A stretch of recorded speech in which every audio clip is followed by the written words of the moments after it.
She wasn't leaving because she was afraid of him.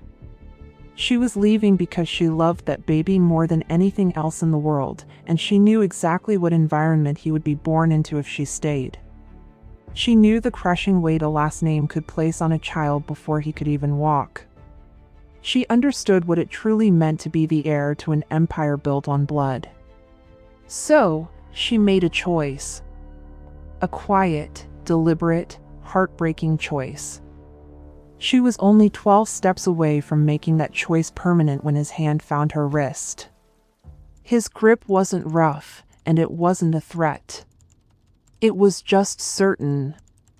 It carried the calm assurance of a man who had always known she would be right here. But the worst part wasn't his grip. It was the look on his face when he finally saw her. It wasn't anger. It was relief. Look at her. Tall, with her natural hair pinned up beautifully against her dark skin, 7 months pregnant and moving through that terminal with absolute grace. She wears a beige dress, a camel trench coat, and carries a single suitcase, the same one she owned long before he ever entered her life. She isn't panicking. She isn't crying. She isn't looking back. That is the first thing you need to understand about Zara Mensah. She doesn't run. She holds a doctorate in international law and has dismantled entire fraud networks through footnotes in trade agreements. Everything she does is deliberate, calculated, and final. When she bought that ticket to Accra, buried her medical records under 6 layers of encryption, and planned an exit so clean that not even the most powerful syndicates in Seoul could trace it, that wasn't an act of fear. That was pure strategy. And it was working perfectly. Until she was 12 steps from the gate and a hand closed around her wrist. She turned. There he was.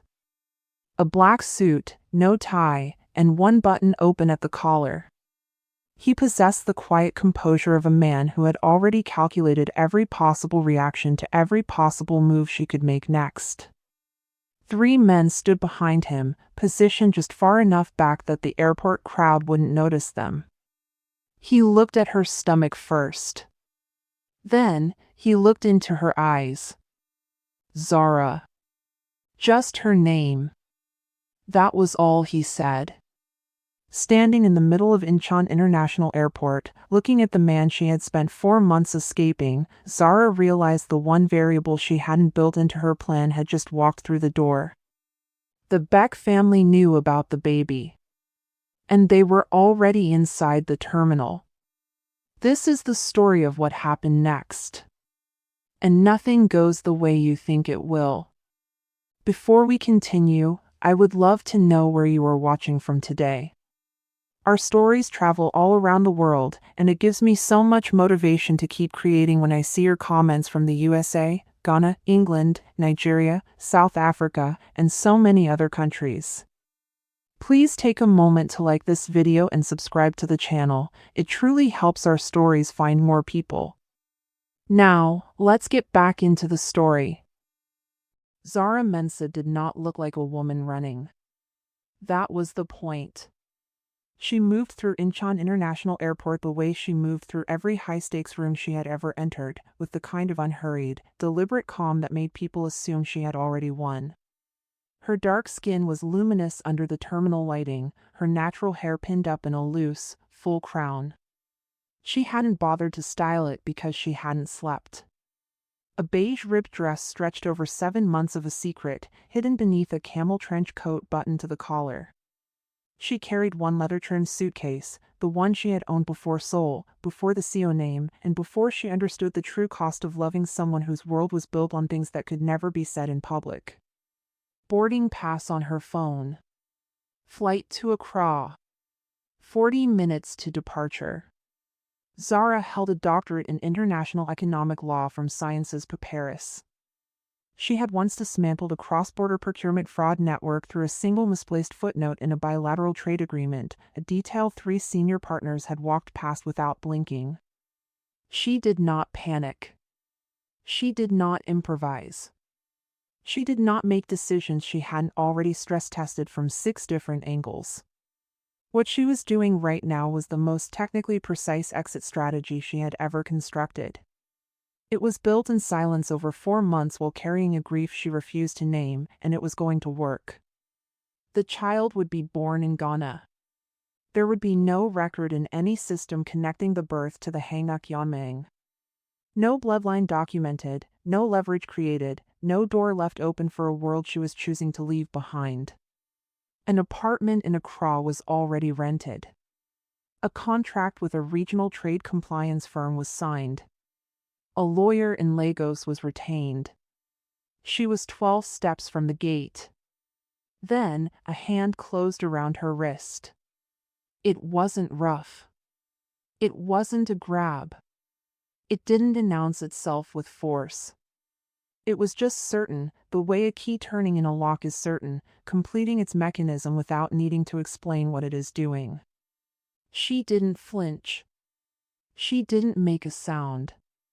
She simply turned. Seo Jinho stood in the middle of the departures terminal like a man who had never in his life walked into a room and found it had started without him.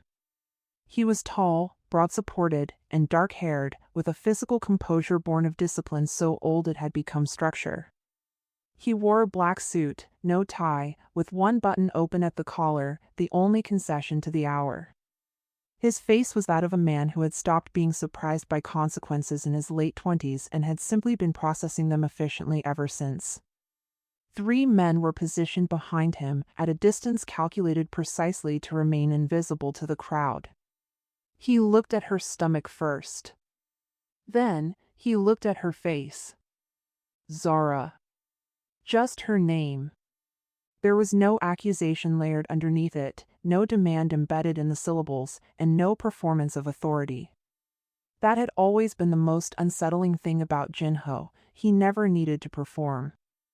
The weight was already there. She looked at him the way she analyzed contracts designed to hide their own meaning, scanning for the clause that would cost her the most. 30 seconds, she said. Then I walk through that gate. He didn't argue. He didn't move. He simply said the 4 words that made every model she had built over the last 4 months recalculate simultaneously. The Baek family knows. The terminal kept moving around them, announcements overhead, wheels rolling on polished floors, the ambient noise of 1,000 people going somewhere. Zara stood completely still inside it all. For the first time in 4 months, she felt the ground shift. Zara had accounted for everything. That was not arrogance, it was her professional standard applied to her personal survival. She had executed her plan without sentiment and without shortcuts. Her travel documentation was obtained through clean channels. Financial routing was structured across 2 accounts that shared no visible architecture. Her medical records were encrypted behind 6 independent layers of clinic data security, the kind of protection a government office would use for witness files. She had even drafted a legal framework for paternity that placed every future decision about the child entirely within her jurisdiction, executable on her timeline, on her terms. She had mapped the Hanguk Yameng's external intelligence reach. She had cross-referenced the Baek family's known operational scope, identified the overlap, found the gap, and threaded her exit through it with a precision that left no visible seam. Yet, she had missed one thing. It wasn't the Baek family's existence. She had known them for 18 months as the primary territorial threat circling Jinho's eastern holdings, patient, structured, and calculating. What she hadn't known, because it existed only within the Hanguk Yameng Senior Council, was that the Baek network had penetrated her clinic's encryption 3 weeks ago. They hadn't pulled her name or full records. They had extracted just one data point, and Heir existed, the bloodline was unregistered and mobile, and as of this morning, it was moving through an international terminal without protection. 2 of their men are in this terminal right now, Jinho said. His voice was low, carrying no more weight than necessary. He always spoke that way when the information itself did the heavy lifting. 1 at security. 1 near the taxi rank. They were not here for me. Zara's eyes moved once. It was a quick, subtle scan that looked like nothing from the outside. She spotted them both in under 10 seconds. The man near the security checkpoint was positioned wrong. His body was angled toward the departures board, but his attention was fixed entirely on the gate corridor. The one near the taxi rank was holding a phone he hadn't looked at in 4 minutes. She had taught herself these specific tells from a manual on surveillance detection she read during a contract in Singapore. She had studied it because knowledge was infrastructure, and infrastructure was what kept you standing when the world shifted beneath your feet. She hated that Jinho was right. "This doesn't mean I stay," she said. "No," he agreed. The agreement was genuine, which was somehow worse than if he had argued. "It means that if you leave tonight, you leave without cover, without protection, and with people tracking your every movement from this terminal to wherever you land." He looked at her steadily. "That is still your choice. I am not taking it from you." She studied him for a long moment, the composed face, the open hands, the complete absence of the leverage play she had expected and prepared for. For months ago, she would have identified this as a sophisticated manipulation and walked through that gate anyway. Now, she wasn't certain. And uncertainty, to a mind like hers and a body carrying what she carried, was a luxury she could not afford. Zara picked up her suitcase. She followed him out of the terminal, through the automatic doors, and into the gray Seoul morning, past the black sedan idling at the curb with its engine already running. She didn't speak during the drive, and neither did he. But as the city blurred past her window, she was already, quietly, beginning to reconstruct her model. A plan that had failed was not a disaster. It was data. And data was something she knew exactly how to use. The residence was not the penthouse. That was the first thing she registered, and it mattered more than she would have admitted aloud. He hadn't taken her back to the 43rd floor apartment she had walked out of 4 months ago, the one with the floor-to-ceiling glass, the kitchen where she had once been happy, and the lobby where she had finally realized she had been misreading their entire reality. Instead, he brought her somewhere else entirely. It was a private estate outside the city, smaller, quieter, and surrounded by a garden that looked natural yet intentional. Stone walls. Rain on the windows. A heavy silence filled with the weight of things left unsaid. She took the east wing, he took the west. They didn't discuss it. They both simply moved that way instinctively, an unacknowledged boundary that spoke volumes about where they stood. For the first 3 days, Zara worked. This wasn't avoidance, work was her natural state. It restored her focus and gave her a fixed point from which to analyze her surroundings. She dove into client files and compliance reviews, focusing on a cross-border procurement report for a Singapore firm. They were paying her handsomely to find a structural weakness that 6 other analysts had missed. She found it on day 2, buried deep inside a subclause about timeline amendments. She drafted the finding in 4 concise sentences, sent it, and issued the invoice. On a separate, encrypted drive, she kept her exit plan open. She updated it every evening. She wasn't sure she would use it, uncertainty was a new variable for her, but maintaining the plan kept her honest. It reminded her that staying was a conscious choice, not a confinement. On the 4th day, she found the letter. She hadn't been looking for it. She had requested the household's historical documentation for a standard security cross-reference, and there it was, tucked inside a manila folder misfiled between insurance records and a property survey. It was handwritten. The Korean characters were penned in an ink that had slightly bled into the paper, dated 18 months ago.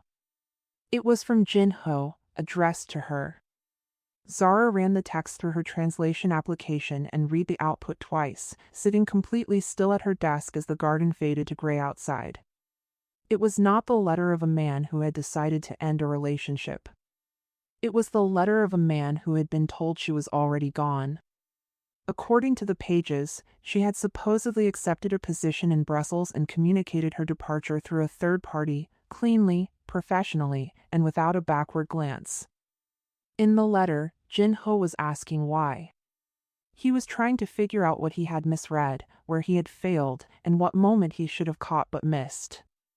He was asking with the quiet desperation of someone who already knew an answer would never come. Zara read it a third time. Then, she opened a blank document, gave it a single-word title, and began building the analytical map that would trace exactly where the lie had begun. But as she traced the origin of the hidden betrayal, she kept one eye on the perimeter monitors, because a lie from the past didn't mean the Baek family threat in the present had vanished. It took her 6 hours. Not because the evidence was well concealed. It wasn't, at least not from someone with her specific training, and certainly not once she knew the exact question to ask. Zara took 6 hours because she refused to move faster than accuracy allowed. What she was uncovering would fundamentally restructure the last 18 months of her life, and she would not do it carelessly. She built the entire picture before she allowed herself to look at it. Madame Seo Jinho, Jinho's mother. Zara had met her exactly 4 times, at a dinner, a legal review, a public event, and once in a private garden that Jinho had chosen specifically for its acoustics, where nothing said could travel. She was a woman in her late 60s who dressed like architecture and spoke as if every sentence had been edited before delivery. Zara had respected her immediately and filed her away, correctly, as the most dangerous kind of intelligence, the kind that operates through absolute patience and never announces its movements. The trail, once followed properly, was almost elegant. The intercepted messages had been rerouted through a communications intermediary that operated legitimately across 3 industries, handling sensitive correspondence for 6 of Seoul's most prominent families. The third-party contact who had delivered the news to Zara, a calm, professional woman who had arrived at her apartment 18 months ago with an authority that didn't invite questions, traced back to a consultancy that Hyencha's family office had used for 15 years. The timing provided the final confirmation. It had landed during a 3-week window when the Hanguk Yameng Council was conducting its ascension evaluation. It was a period when Jinho's candidacy was under maximum scrutiny, and any association that could be framed as a liability would be weaponized by his rivals. A foreign woman. Outside the structure. Unvetted by the council. In their world, she was leverage waiting to happen. Hyencha had made a calculation. Zara could hold the entire geometry of it in her mind and understand it. The logic was precise, the execution was clean, and from Hyencha's perspective, protecting his son who would not protect himself from his own blind spots, it had likely felt like the only responsible decision available. But understanding the calculation did not mean absorbing the blow. Zara closed her laptop, stood up, and walked across the residence to the West Wing. She knocked once on his door. It opened almost immediately. He had been awake. She looked at him for a moment without speaking, letting the silence settle between them. "Your mother separated us," she said, her voice steady. "I need you to confirm or deny it in the next 30 seconds. I have already built the file, and I will know which answer is true." The silence that followed was not the silence of a man deciding what to say. It was the silence of a man calculating the exact cost of telling the truth. "I didn't know until 6 weeks ago," he said. Zara nodded once. She turned and went back to the East Wing. She had more building to do. Song era had always existed in Zara's awareness the way a weather system exists in peripheral vision, present, noted, but not yet requiring direct attention. She had surfaced in the months after Zara left, appearing in publications that functioned as social architecture for Seoul's elite. She was always at the right events, standing beside the right people. Polished, poised, and dark-haired, she possessed the kind of stillness that in certain rooms reads as depth, and in others, as pure performance. Council approved. Structurally appropriate. She was the definition of an arrangement made by people who arrange lives. Zara had assessed her, assigned her a category, formal arrangement, no emotional substance, irrelevant to the reality of the situation, and moved on. She revised that assessment at precisely 2:14 in the morning on a Wednesday, when the low, red pulse of the backup security console painted her bedroom wall. The primary silent alarm had been bypassed, but the hardwired secondary loop she had insisted on reviewing herself had just tripped. 2 men were inside the grounds. Not at the boundary, but deep inside the shadow of the east wing. This meant they had studied the layout, bypassed the security rotation schedule, and exploited the exact window in which the eastern approach was monitored by only a single camera. Their equipment was current. Their credentials, when Jinho's security team pulled them at 4 in the morning, traced through a property management company, to a logistics firm, and straight back to a family office. Song Era's family office. The connection to the Baek network was subcontracted, one layer removed, ensuring plausible deniability in any formal proceeding. But the origin of the instruction was entirely internal. A woman who had been positioned beside Jinho for months, who had attended council meetings and private dinners where operational details moved like background noise, had been cataloging and transmitting intelligence for 11 weeks. The calculation was simple once Zara laid it out. If the heir disappeared before legal recognition, before any record existed to complicate succession, the bloodline question collapsed. Jinho, under sudden pressure from a watching council, would need a ratified union immediately. Song Era already had the terms of that union drafted. Zara found them buried in the intercepted communications, 2 pages, specific, written by someone who had been holding them ready for the exact right moment. Era had been willing to endanger a pregnant woman and an unborn child because the outcome justified the architecture. It wasn't simple cruelty, it was a cold calculation. Colder even than Madame Hyuncha's, because Hyuncha had at least been trying to protect her own son. Zara worked through the file alone, sustained by green tea and absolute focus. She applied a highlighter sparingly to the 4 lines that would matter most in a formal presentation. When Jinho walked into the kitchen at 5 in the morning, the file was meticulously organized, topped with a sharp 4-paragraph summary. She slid it across the table without a word. He read it standing up, still wearing the dark shirt he had been awake in all night. She watched his eyes scan down to the 2nd page. Something shifted in his expression.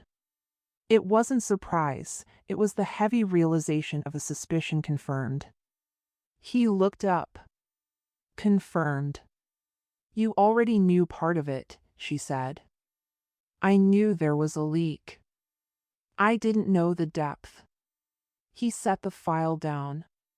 I needed to know how far it went before I moved. You were waiting to see what I would find. He didn't answer, which was its own confirmation. She filed his silence away, not as manipulation, but as the grim respect shared between 2 analytical minds who recognize each other's capabilities. Jinho didn't wait for morning. By 5:30 a.m., 3 black sedans left the West Wing courtyard in absolute silence. By afternoon, Song Era's council nomination was completely withdrawn under a mountain of financial irregularities they couldn't dispute. By evening, she was gone from the city entirely. The silence she left behind was the quiet of a cleanly resolved variable. Yet, what neither of them said aloud was the most important realization of all. The file Zara had constructed in 4 hours at a kitchen table had done more damage to Song Era's position than Jinho's entire security apparatus had managed in 11 weeks. That understanding would change everything that came next. The council meeting was set for Thursday at 10 in the morning, inside the formal chamber of the Hanguk Yamang's administrative headquarters in central Seoul. It was a room Zara had never entered but could easily describe from documents, a space designed to communicate permanence, manage succession, and the orderly transfer of power from one generation to the next. She wasn't in that room. She didn't need to be. Her work was. The files she had built, organized, indexed, and cross-referenced with airtight supporting documentation had been delivered to the council the evening before by Jinho's legal representative. It was accompanied by a one-page cover note written in language so precise it left no room for misinterpretation. 3 months of Zara's professional life had been distilled into a presentation so clean that disputing it would require fabricating an entirely alternative reality. In front of a council that had survived for decades by being fiercely allergic to exposure, no one in that room was going to attempt a lie that large. What she didn't know, and only discovered by reading a newly updated court filing, was what Jinho did just before he walked through those chamber doors. At 9:47 a.m., exactly 13 minutes before the session was scheduled to begin, he filed a unilateral withdrawal from the succession candidacy. It wasn't done under duress. It wasn't a negotiating tactic or a temporary measure designed to be reversed once the pressure eased. He made his withdrawal completely irrevocable before the session even commenced. He did it before the council could attach any conditions to his participation, and before anyone in that room had the opportunity to use Zara's name or the child's existence as a bargaining chip. In a single pre-session filing, Jinho walked away from 15 years of accumulated position, political capital, and structural authority. Zara found out through her legal contact in Singapore, who flagged the document because her name appeared in the text. She wasn't listed as a reason or a condition, she was simply designated as the individual whose security the filing was designed to guarantee before the meeting even began. She sat at the kitchen table in the East Wing, her palms flat against the smooth surface, staring at the document open on her laptop. She had built 7 separate exit strategies. She had prepared herself for sophisticated leverage, for the specific kind of pressure powerful men apply when they need something and have spent years learning how to take it gracefully. She had prepared for charm, for guilt, and for the slow, patient application of history and proximity. She had prepared for every possible version of a man trying to keep what served him. She had not prepared for a man who would completely dismantle his own future just to protect hers. Zara closed her laptop.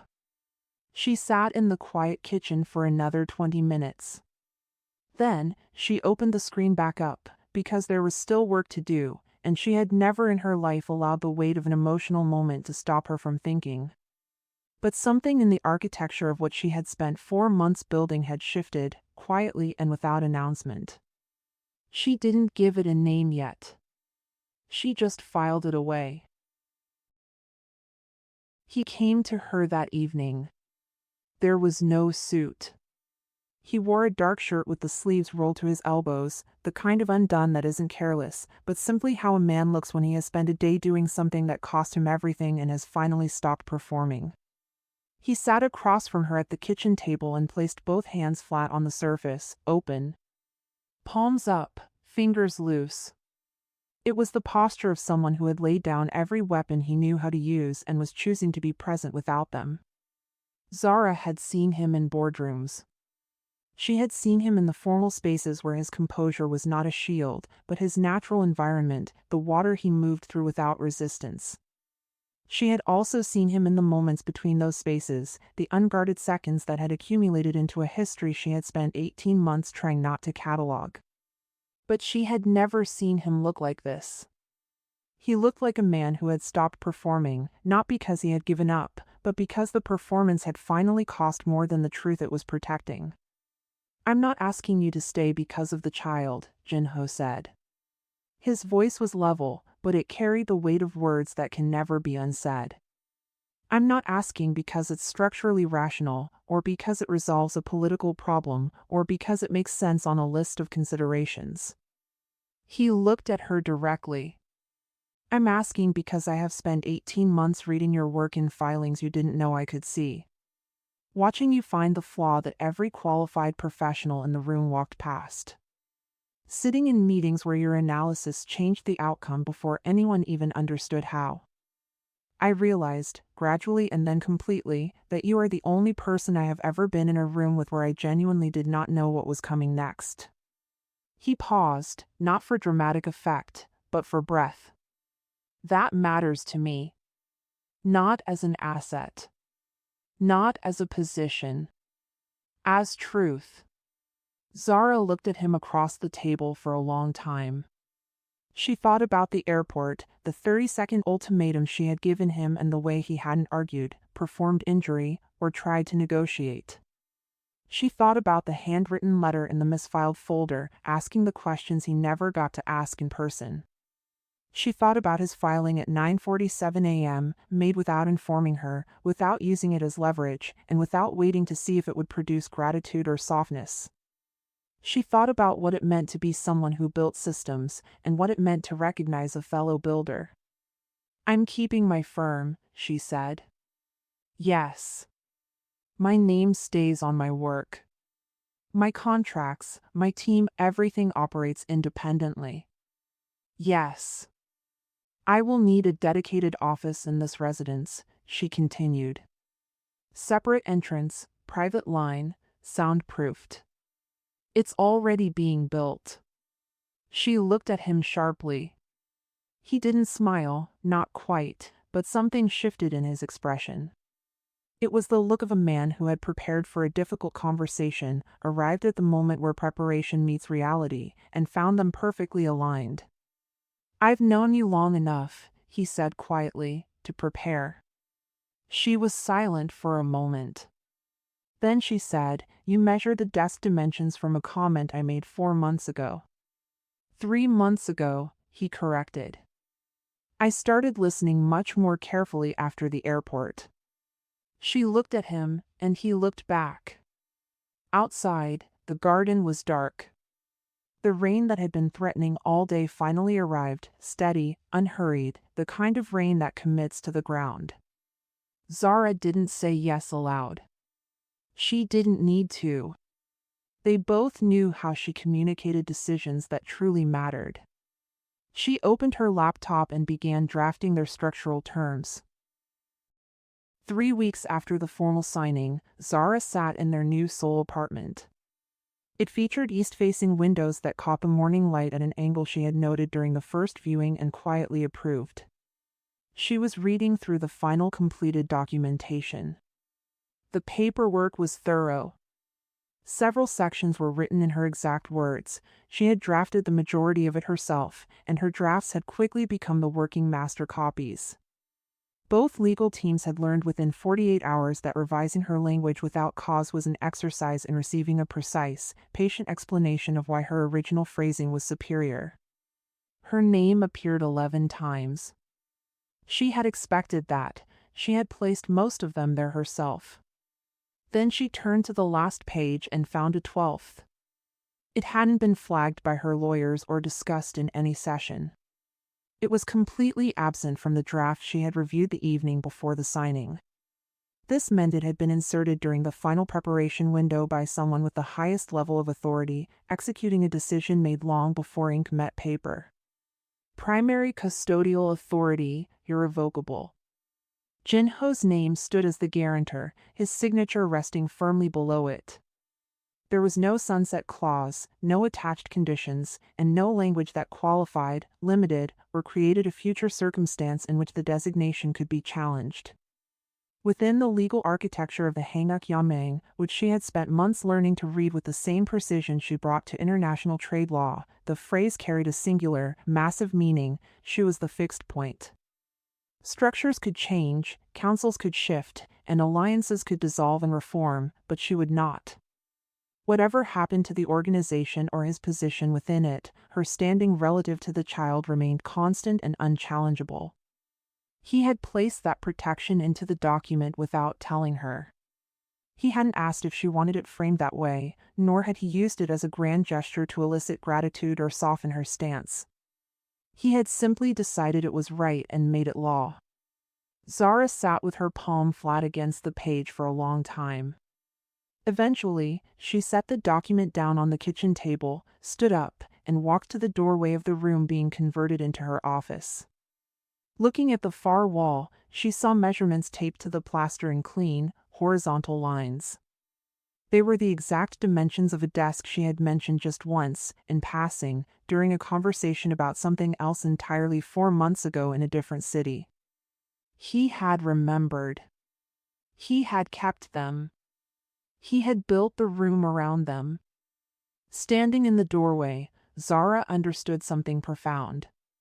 Her instincts about Jinho over the past 18 months had been accurate all along. She had been prevented from acting on them not by him, as she had believed, but by a cold calculation made on his behalf by someone who loved him but was entirely wrong about what he needed. She went back to the kitchen, sat down, and opened her laptop. She had a legal trust to finalize, one built entirely from her own independent work, funded by her own accounts, and held across 2 jurisdictions. It was for the child alone, answerable to no one else. She had started it 4 months ago as a shield for protection. She was finishing it now as a foundation for their future. The distinction mattered to her. It said everything about where she stood now versus where she had been. The boy arrived on a Sunday at 4:47 in the morning. The rainstorm that had been moving in from the coast since midnight reached the garden at that exact moment. By the time Taeyong came into the world, the window was running silver with it, the kind of rain that arrives without apology and stays until its work is done. Seo Taeyong. The name had been chosen months earlier in the east wing of the estate. Zara had been sitting up at 2 in the morning with a medical text and a cup of cooling tea, writing the name in her notes. It wasn't an act of sentimentality, she had simply been thinking about what it meant to give a child a name that carried expectation. She decided that if she was going to do it, she would do it with absolute intention. Taeyong, the sun. Not because the world he was entering was bright, but because she had decided, with the finality she brought to everything that mattered, that her sun would never be defined by its shadows. Jinho had approved it with 2 quiet words meant only for her, "It's right." There were no announcements. No formal notifications were sent to the council that morning, no press access was managed, and no documentation was filed before they were ready. There was only a woman who had been awake for 19 hours, completely and precisely present, and a man who sat in the corridor outside and did not pretend to be composed. It was the most honest she had ever seen him. When it was over, and Taeyong was in her arms, small, dark-haired, and already frowning at the light with an expression of focused objection she recognized instantly, Zara looked at the window for a long time. She thought about the airport terminal. 12 steps, a hand around her wrist, and the 4 words that had forced her to recalculate everything. She thought about the East Wing, the misfiled letter, and the 6 hours she had spent mapping a lie that had stolen 18 months of truth. She thought about the filing made at 9:47 in the morning, just before a meeting meant to be about leverage, by a man who decided some things were simply not negotiable. He hadn't announced the decision, he had just made it law and let the document speak for itself. She thought about what it meant to build something in silence. She had spent 4 months constructing an exit.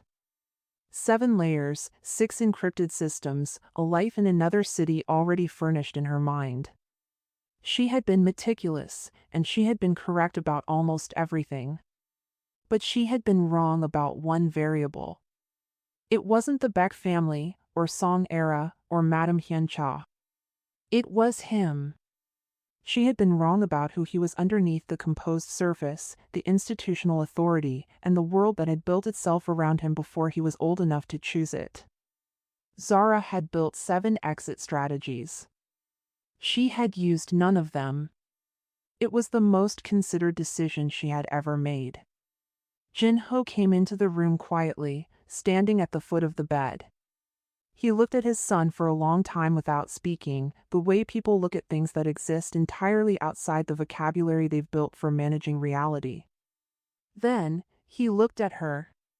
His face was open in a way that served no strategic purpose, existing simply to be exactly what it was. She held his gaze. "Taeyong," she said, as if confirming a fact. As if saying the name aloud made the ground beneath them solid. "Taeyong," he repeated. Outside, the rain continued. The garden remained silver, and the light, when it finally broke, came slowly, the way good things arrive when they haven't been rushed. In the records filed in the weeks that followed, the legal trust completed across 2 jurisdictions, the formal recognition entered into the Hanguk Yamang's amended documents, and the restructured agreements that carried her name, Zara's name appeared exactly where she had always intended to place it. First, at the foundation. Before anyone else even thought to look. She had not built it to be found. She had built it to hold. And the structures you build in silence, with full knowledge of what they cost, on ground you chose yourself, those are the ones that last. Thank you so much for traveling through this journey with me today. Stories like this remind us that the structures we build with intention and quiet strength are always the ones that stand the test of time. It genuinely brings me so much joy to see how far these narratives travel around the world. Before you go, drop a comment down below and let me know, where in the world are you watching from today? If this story held you captive until the very last sentence, please take a moment to hit that like button and subscribe to the channel. It is a small click for you, but it truly helps our community grow and ensures these cinematic tales find the people who appreciate them most. If you aren't ready to leave this world just yet and want to dive into more deep, high-stakes narratives, click right here on your screen to check out the other powerful stories waiting for you on the channel. Thank you for watching, and I will see you in the next story.